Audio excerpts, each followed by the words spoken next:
Ghosting, a very uncomfortable communication issue and one that can stand to be studied a bit more deeply.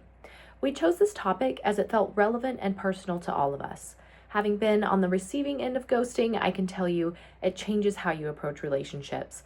And having felt the guilt of ghosting someone myself, I've learned that having an honest, uncomfortable conversation is always better than ghosting.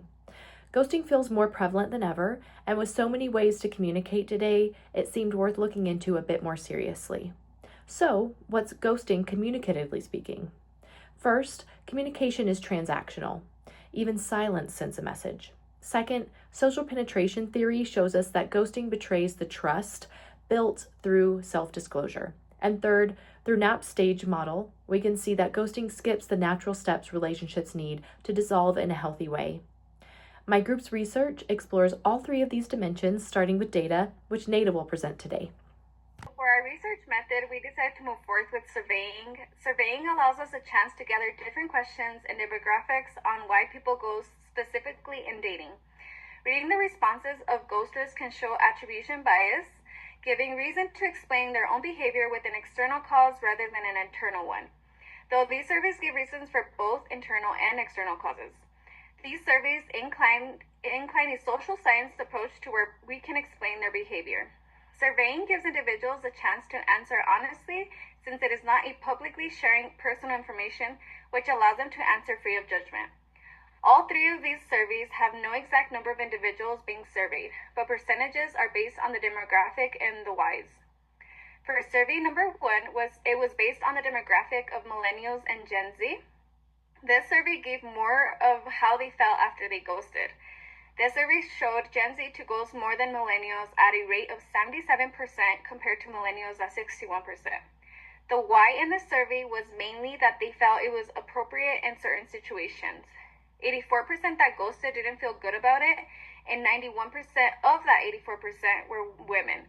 70% of those that ghosted felt guilty, yet 30% felt no regret.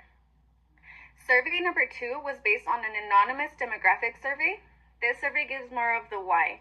Number 1 reason was that 81% were into the individual. The second reason was 61% was because the individual did something they didn't like. The third, 45% state that they were in a bad place emotionally. Survey number 3 was based on millennial men and women. This survey gives more variety of reasons why. The survey stated that women ghosted more than men at 82% compared to men at 71%. The main reason for ghosting in this survey was to avoid confrontation at 50% women and 38% men. Not living up to profiles at mostly men at 28%.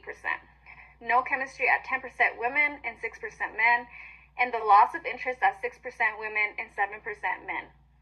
The similarities found between these surveys were between 1 and 3, that they shared they struggle with mental health or were in a bad place mentally. The second similarity found was between surveys 2 and 3, where they stated to have felt no chemistry, loss of interest, and weren't into the individual. Thank you so much, Nada. Now Shaylee is going to present some of the strengths and limitations of our research method. As Nada presented, we used surveys, and in those surveys, we were able to see how often it occurred and what kind of relationships it affected,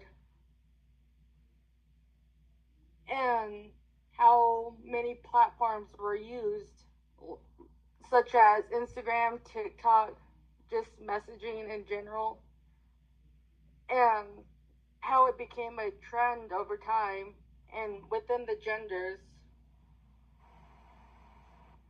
But the limitations on that was that it didn't capture the effect emotionally on the person, nor did it capture the individual's reason to do the ghosting.